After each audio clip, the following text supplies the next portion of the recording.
Hello বন্ধুরা, দেখো আমার বর মাছ ধরে আনছে জলের থেকে। কত বড় মাছ! এই দেখো, শোল মাছ। শোল, এটা হলো শোল। শোল মাছ। তারপরে এটা হচ্ছে ষাটি মাছ।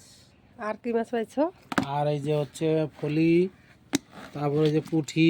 ওই দেখো, বিকেলে ঝোল করা হবে। এগুলা দিয়ে ঝোল করে দেবা। আর কি করব? তুমি তো খাও না, আর পুঁঠিগুলা তুমি ভাজা খাবা। হুম, দুইটা খেয়াও দিছি, দুই খেয়াও। এই যে মোটামুটি 3 পোয়া মাছ হবে, হয়ে গেছে। এত মাছ খাবে কে? দুইজনে খাই খেলি। অনেক পাইছো। অনেক পাইছি মানে, এই তো তোমার আর সূর্য রয়ে যাবে। শোলটা দেখো না, শোলটা হুম, টাটকা মাছ একদম।